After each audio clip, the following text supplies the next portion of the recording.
کہ میں کوئی 20 بار پاکستان گیا ہوں گا. پہلے تو مجھے کوئی 15 سال جانے کی ہمت ہی نہیں ہوئی، اس لیے کہ میں اس سب سانحے کو جس سے میں گزرا تھا، اور آپ کو سن کر خوشی ہوگی کہ میں جب مڈل کی کلاسز میں تھا جی. تو اپنے اسکول کے گراؤنڈ میں فٹ بال بھی کھیلتا تھا. ارے واہ. اچھا، اب میں ریکلیکٹ کرتا ہوں لیا جی. شہر، میں ہنستا ہوں یہ سوچ کر کہ کس عقل مند نے ہمارے لیڈروں میں سے یہ سب کچھ کیا ہوگا. انگریز کو تو پھوٹ ڈالنا ہی ڈالنا تھی، وہ تو بیج بو گیا، اور جی. تم نے جو کاروبار کیا الگ الگ سرحدیں بنانے کا، ارے بھائی اس سے کس کو فائدہ ہو گیا، بالکل. یہ تو صدیاں ہی بتائیں گی. بہرحال جی. تو گویا کہ میرا جتنا وقت پاکستان کی زمینوں پر اس آب و ہوا میں گزرا ہے، اس میں سے آدھے سے زیادہ نہیں، 3/4 سے زیادہ میں نے اپنا وقت لئے میں گزارا. لئیے میں گزارا ہے. لئے واہ. کی محبت، اس کا نقشہ، اس کی چوپڑ، اس کا کسی سپر آرکیٹیکٹ کا یعنی لے آؤٹ شہر کا، اور سب گلیاں آپس میں جڑ جاتی تھیں، اور سب گلیاں کنیکٹڈ تھیں بازار کے ساتھ، اور میری نگاہیں اس بورڈ پر ہوتی تھیں جس پر ہر سال اول آنے والے طالب علم کا، اسٹوڈنٹ کا نام لکھا جاتا تھا. واہ. تو میں خواب دیکھتا تھا کہ ایک دن میرا نام لکھا جائے گا.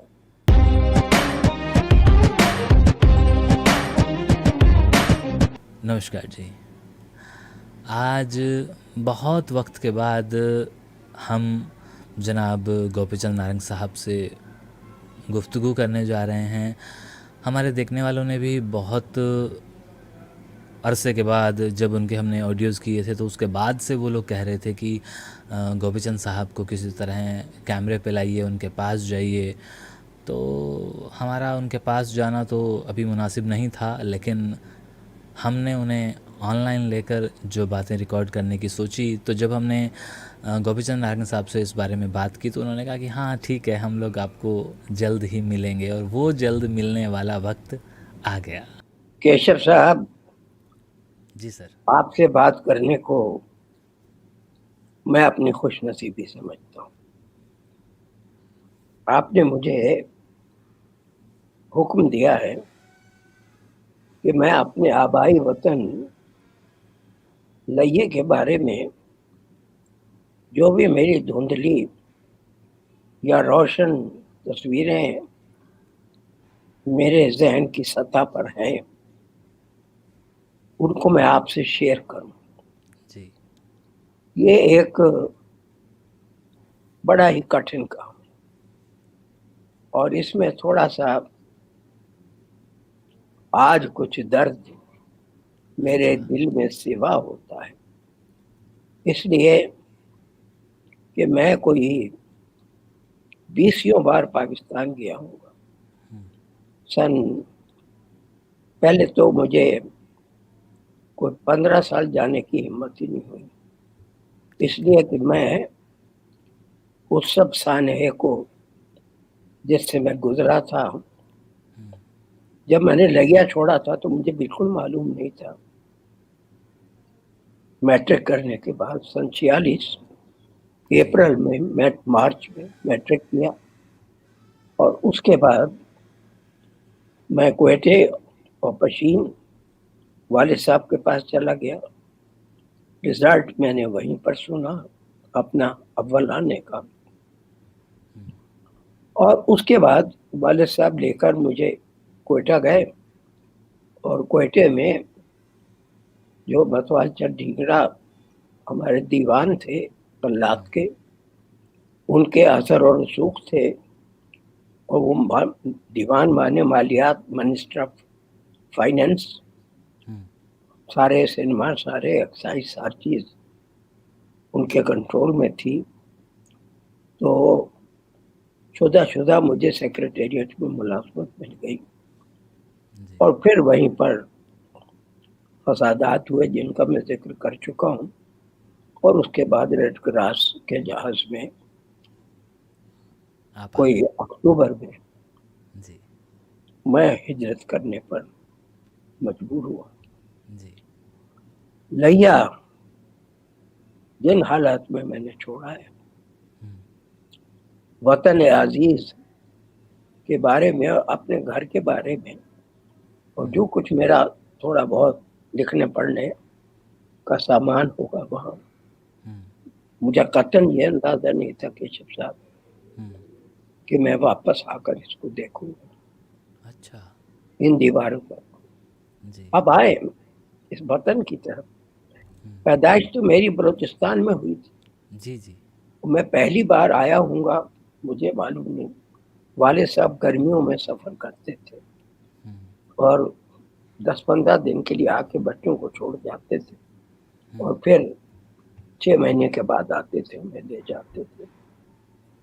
تو بچپن کی آنکھ جب کھلی ہوگی 5 سال کے بعد، 5 سال کے بعد سمجھیے کہ 15 سال تک ہم، میں لگی میں رہا. ٹھیک ہے. اور آپ کو سن کر خوشی ہوگی کہ میں جب مڈل کی کلاسز میں تھا جی تو اپنے اسکول کے گراؤنڈ میں فٹ بال بھی کھیلتا تھا.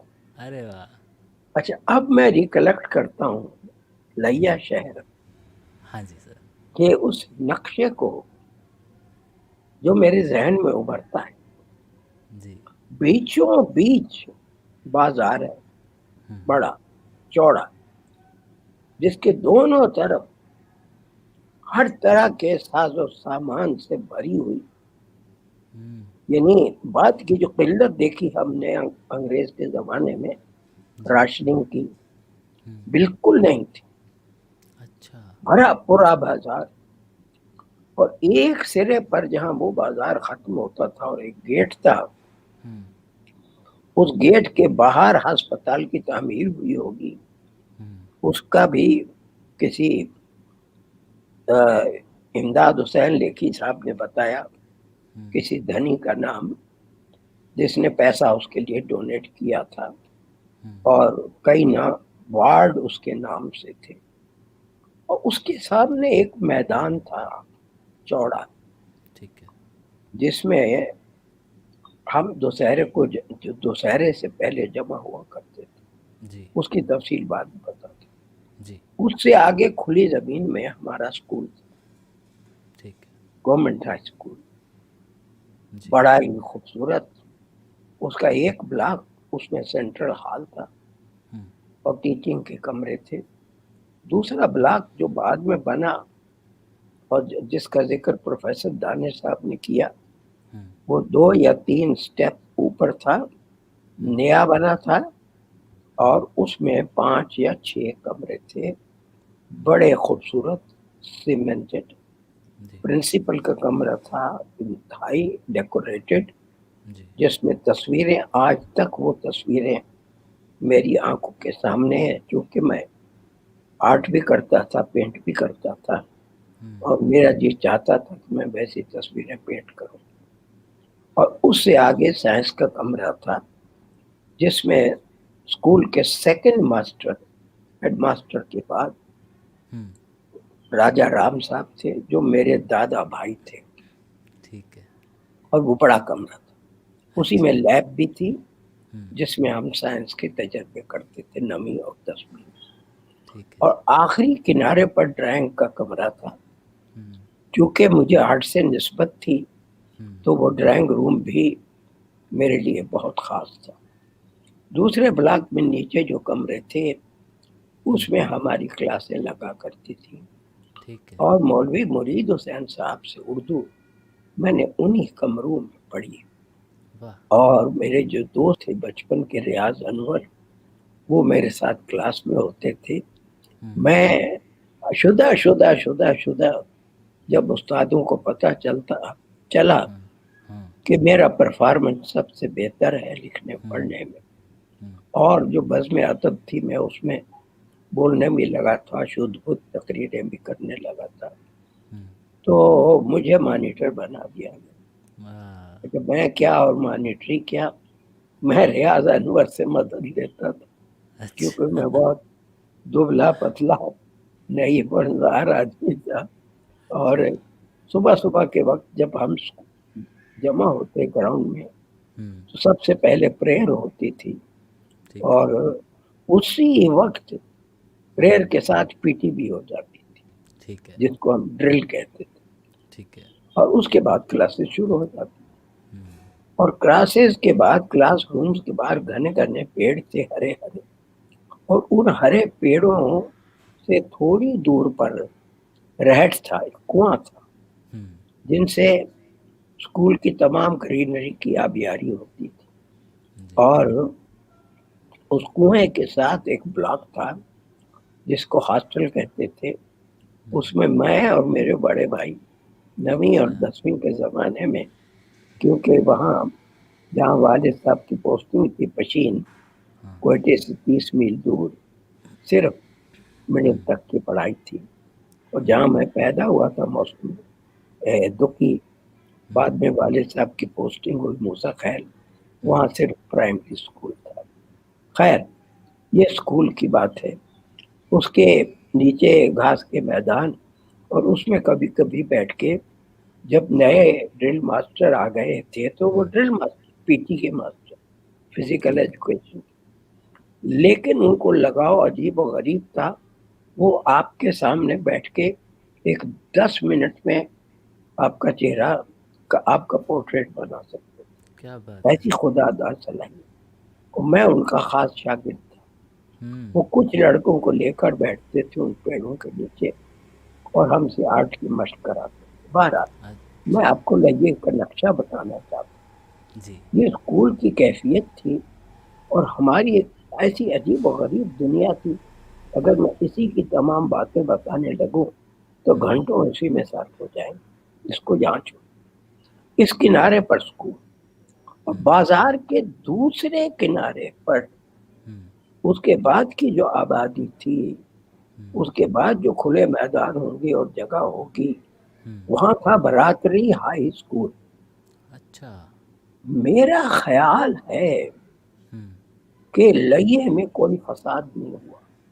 ٹھیک ہے یہ لیکن صاحب ہی تصدیق کریں گے کہ میں غلط ہوں کہ صحیح، کیونکہ لئیے کے سب لوگ ہندو مسلمان اس طرح گھل مل کر رہتے تھے کہ میں تصور ہی نہیں کر سکتا جی کہ کسی نے کسی کو لوٹنے یا دھمکانے یا خون خرابہ کرنے کی کوشش کی ہوگی.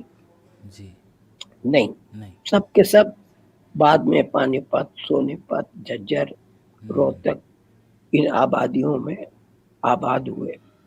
کیونکہ ہم آبائی طور پر کاشتکار تھے. ہم کو بھی زمین الاٹ ہوئی تھی ٹھیک ہے جھجر میں، جس کو میرے چچا دیکھتے تھے.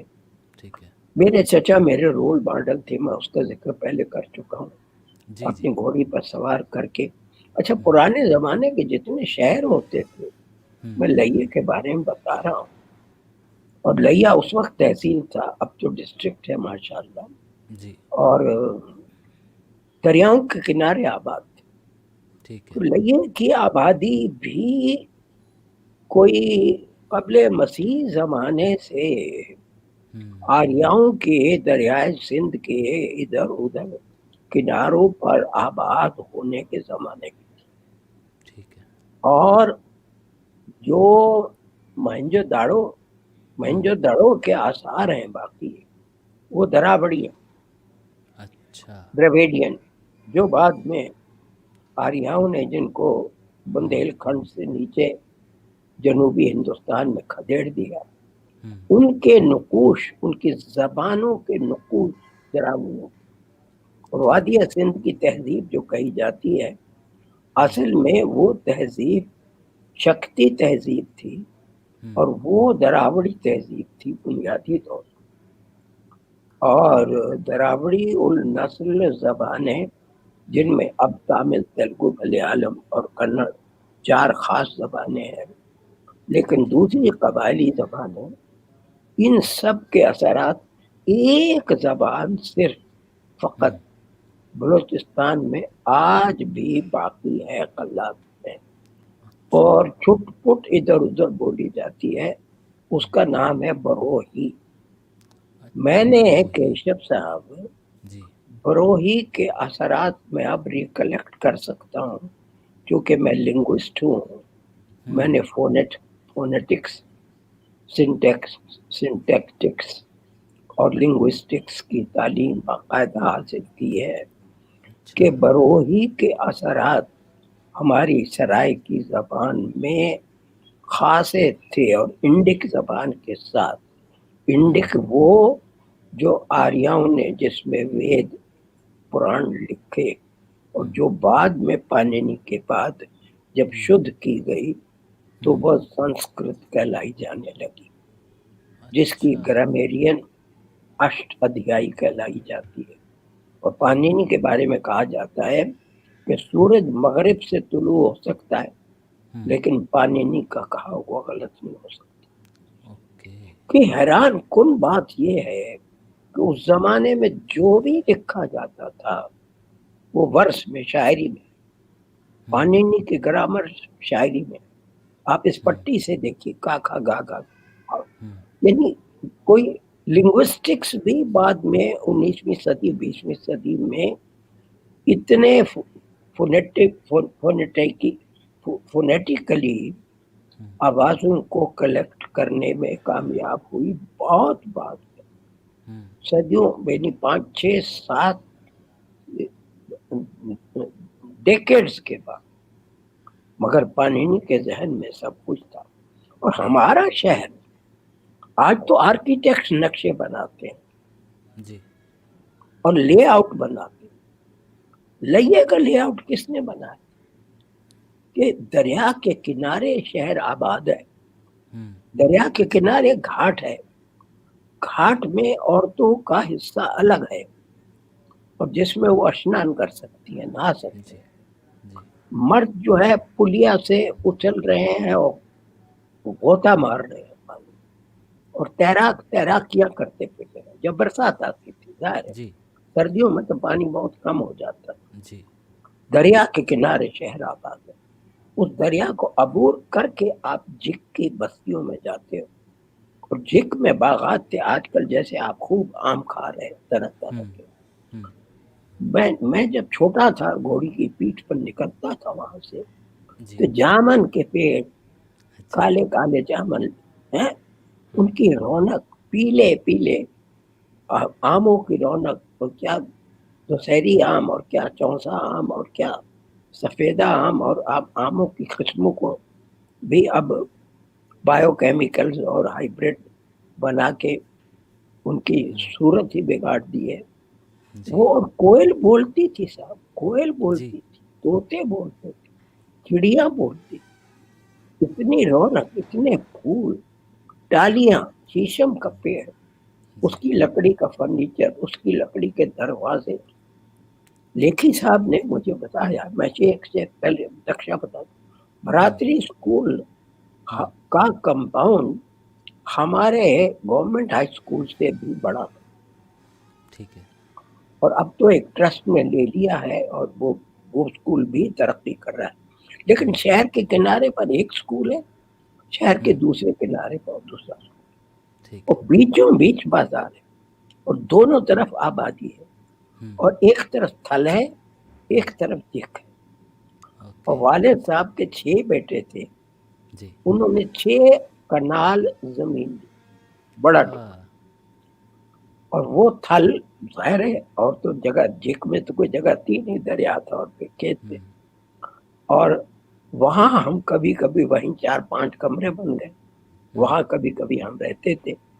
ہمارے گھر کے سامنے ایک کولو تھا، جس میں میں دیکھتا بیل کے پیچھے وہ خامخواہ چاپک مار رہا ہے بیل کو، بیل بیچارہ تو گھومے ہی جا رہا ہے. تو اس کے گلے میں گھنٹی بندی ہوتی تھی. بیل جب گھوم رہا ہے، یہ گدی پر بیٹھا ہوا خامخواہ چابک مار رہا ہے اس بیچارے کو. اور گھنٹی کسی نے پوچھا، کہاوت میں سنا رہا ہوں لطیفہ ہے، کہ بھیا یہ تو چل ہی رہا ہے، آنکھیں اس کی بند ہیں، آنکھوں کے اوپر ٹوپے لگے ہوئے ہیں، اور تیل نکل رہا ہے سرسوں کا، اور کھلی بن رہی ہے جو کھلی بعد میں بکتی تھی. آپ کو پتا ہے جب جانوروں کو چارہ ڈالتے تھے تو اس میں کھلی ملاتے تھے. خیر جی صاحب، اور تو بیچارے بیلو کو گھنٹی اس گلے میں گھنٹی کیوں باندھی؟ اس نے کہا گھنٹی اس لیے باندھی ہوئی ہے کہ گھنٹی بجتی رہتی ہے تو مجھے اندازہ رہتا ہے کہ اچھا بیل چل رہا ہے. تو اس نے کہا اگر بیل ایک جگہ کھڑا ہو جائے اور کھڑے ہو کر ساری لاتا رہے تو گھنٹی تو بجتی رہے گی. تو اس نے کہا بیل والے نے کہ میرا بیل اتنی فلاسفی پڑا ہوا نہیں. بہرحال اکا دکا مکان ہمارے گھر کے سامنے بھی تھے اور اس سے آگے کھیتوں کی طرف راستہ جاتا تھا. یہ نہیں ہے کہ تھل میں کاشتکاری نہیں ہوتی، تھل میں بھی کاشتکاری ہوتی. اور تریں، خربوزے، ہر اچھا طرح کے خربوزے. ہاں اور ایک پھل ہے جو ہندوستان کا میوہ ہے خاص، پھوٹ.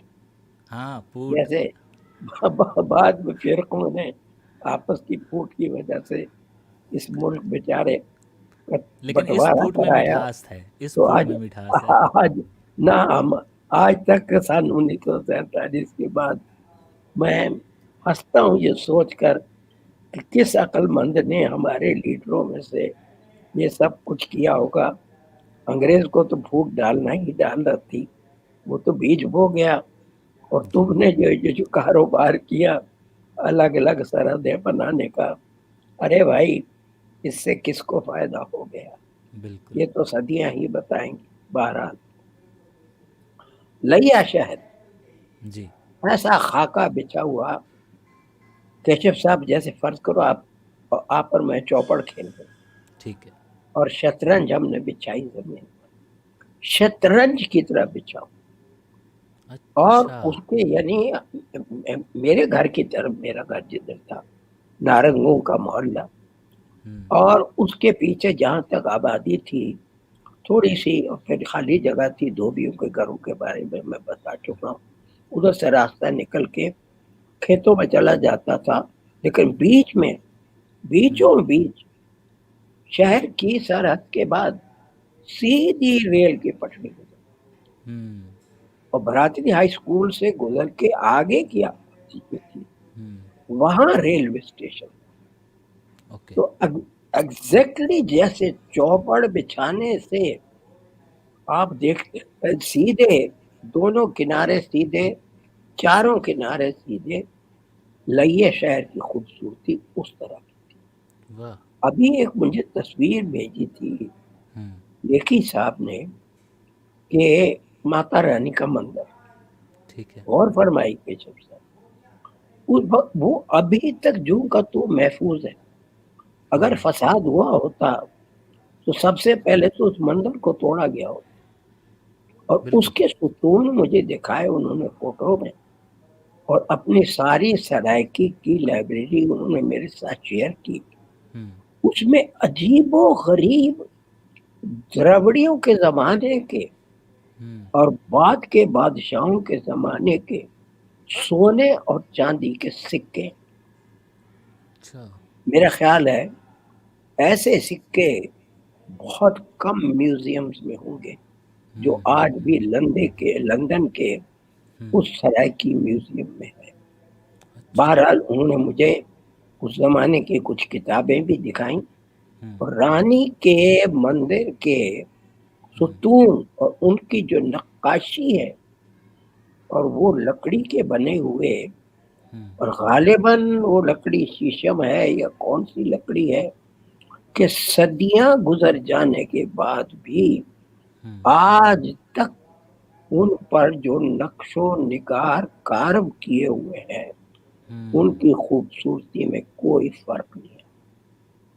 لیکن میں اپنی گلی کراس کر کے، پھر بیچ کی کچھ گلیاں تھی وہ کراس کر کے مشکل سے 7-8 منٹ کا فاصلہ ہوتا ہوگا، ٹھیک ہے. اپنے نانا اور ماما کی دکان پر جاتا تھا.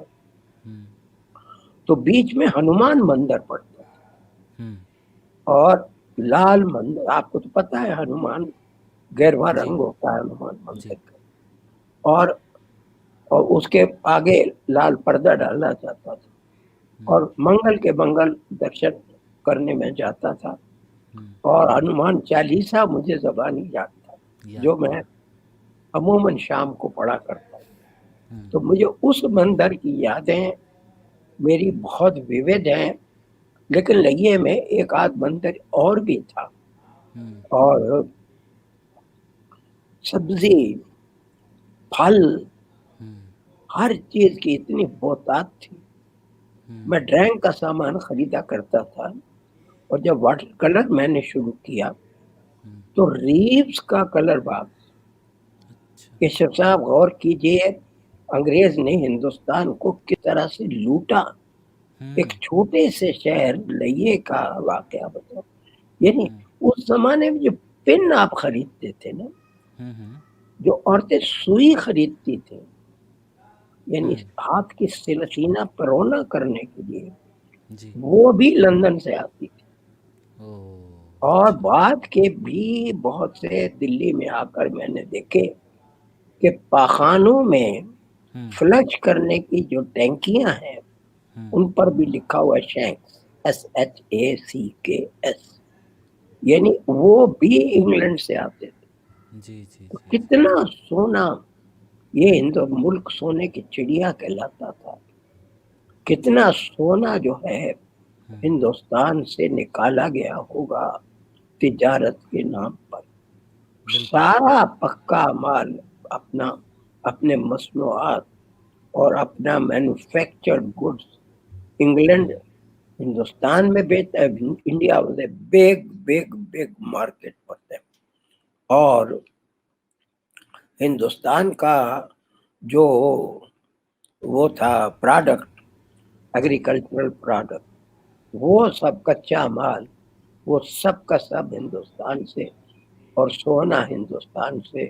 اور جو مال و دولت، کسی نے ایک کتاب میں لکھا ہے صرف شجاع الدولہ کی جو سلطنت تھی، ایسے راج الدولہ کی بنگال، اس کا جو بجٹ ہے سالانہ، یعنی اس کا ٹوٹل مالیہ جس کو GDP کہیں گے آج کی زبان میں، وہ پورے ویسٹرن یورپ کے GDP سے زیادہ.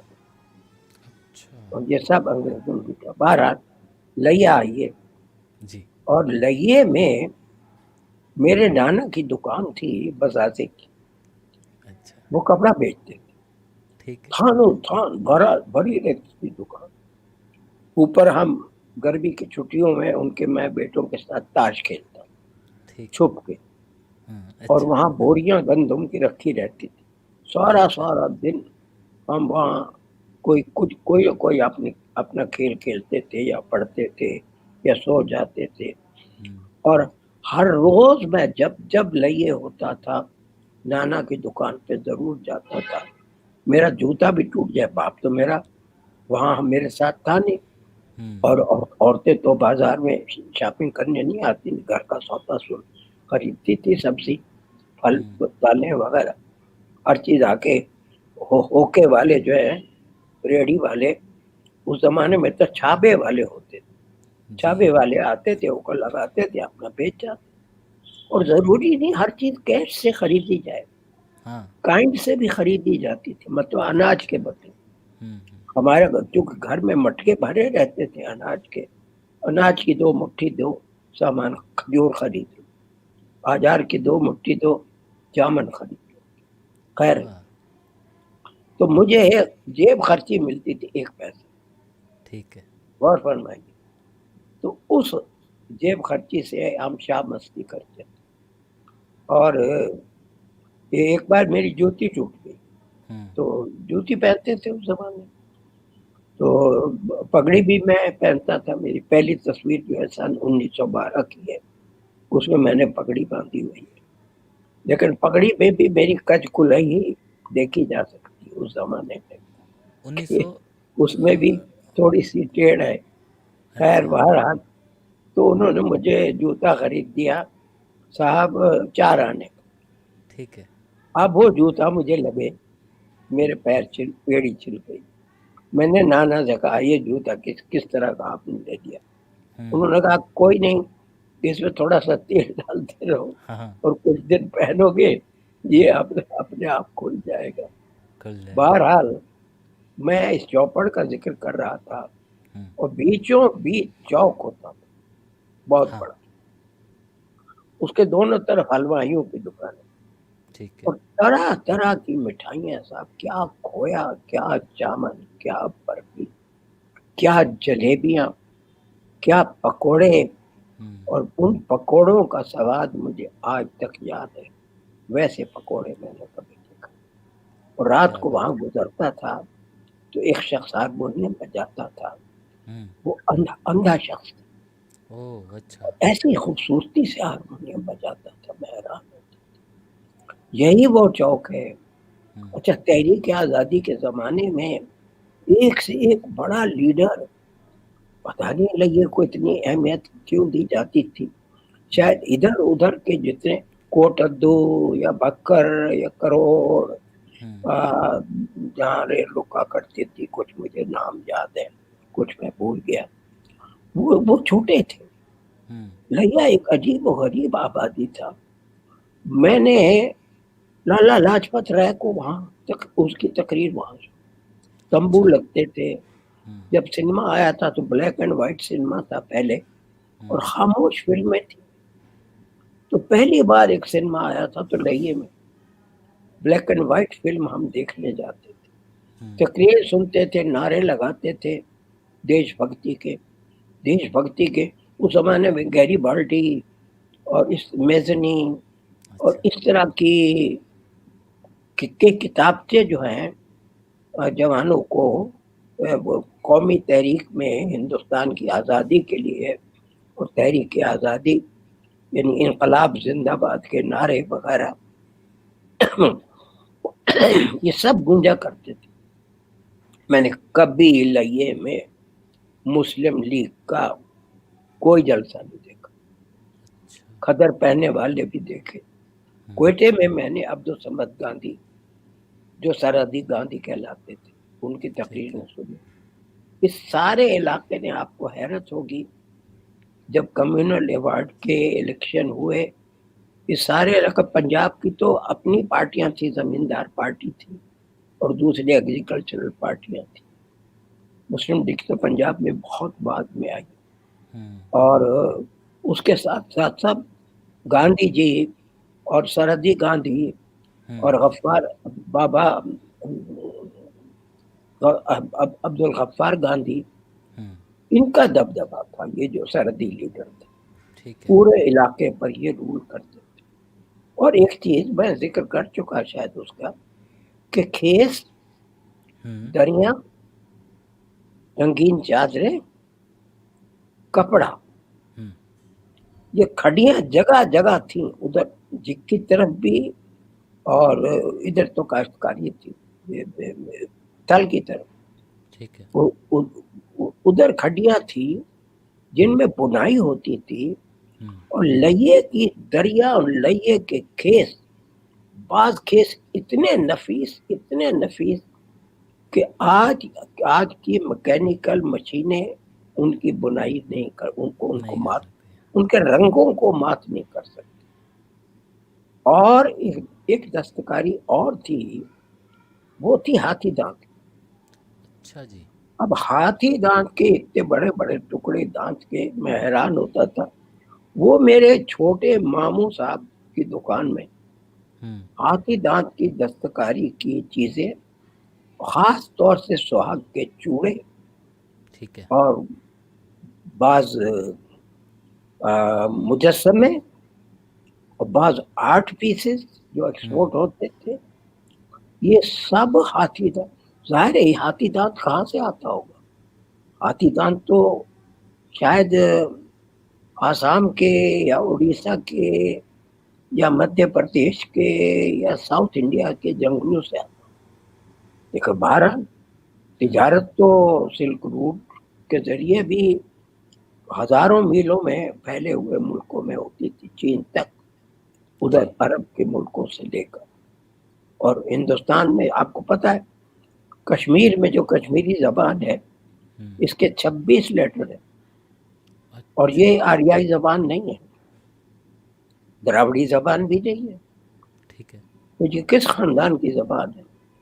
اور کشمیر میں وہ لداخ سے لے کر اور راجوری تک اور جموں تک، ادھر سری نگر اور وہ علاقہ جو پاکستان کے پاس ہے وہ سارا اوپر تک لداخ تک، ان میں کم سے کم قبائلی زبانیں 7 قبائلی زبانیں بولی جاتی ہیں کشمیری کے علاقے، کیا بات ہے.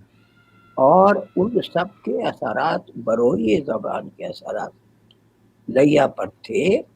اور یہ جو انڈسٹری تھی میرا خیال یہ بھی صدیوں پرانی تھی.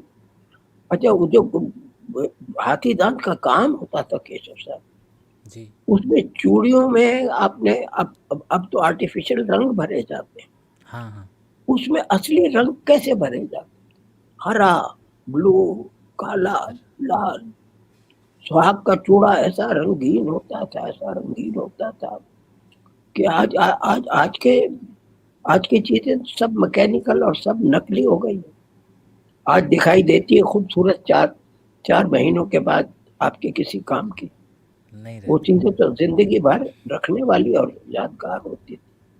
جی. میں حیران ہوں، مجھے یہ تو امداد صاحب ہی بتا سکتے ہیں، امداد حسین صاحب، دیکھی صاحب، کہ کیا ہاتھی دانت کے کام کی روایت اب بھی برقرار ہے کہ نہیں؟ کیا کھیس اور دریا بنانے کی روایت، وہ انڈسٹری جو تھی وہ تباہ ہو گئی؟ یا وہ دستکار نہیں رہے؟ دستکار تو سب مسلمان ہوتے تھے، جی. لیکن غالباً جہاں تک شہری آبادی کا تعلق ہے، یا تو ہندو مسلمان برابر برابر تھے، یا ہندو کی شاید براتری اسکول کا وہاں ہونا، اتنے بڑے اسکول کا، اس کا ثابت کرتا ہے اس بات کو کہ ہندوؤں کی اچھی بڑی تعداد زمانہ قدیم سے، وہ جو ہمارا دریا تھا لیے کا، وہ دریا معاون دریا تھا دریائے سندھ کا. ٹھیک ہے. آگے جا کے وہ سندھ سے مل جاتا تھا. اور میں جب سفر کرتا تھا ملتان سے لے کر کوئٹے تک، تو جو اب ایوب برج کہلاتا ہے، پہلے وہ لوئڈ برج تھا، ٹھیک ہے. اور انگریز نے کیا پل بنایا تھا صاحب وہ دریائے سندھ کے اوپر.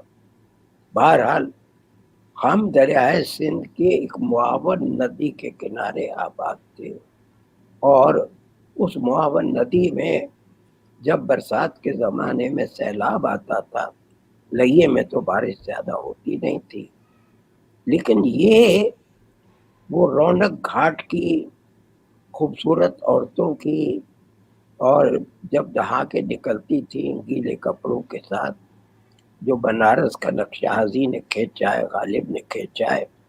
وہ غالب نے ایک جگہ لکھا ہے کہ یہ برہمن جب دیویاں آتی ہیں اور ان کے پیر چھوتی ہیں تو یہ ایشور کی پوجا کیا کرتے ہوں گے، جب ایشور کا روپ ساکھیات ان کے سامنے ان عورتوں میں نظر آتا ہے.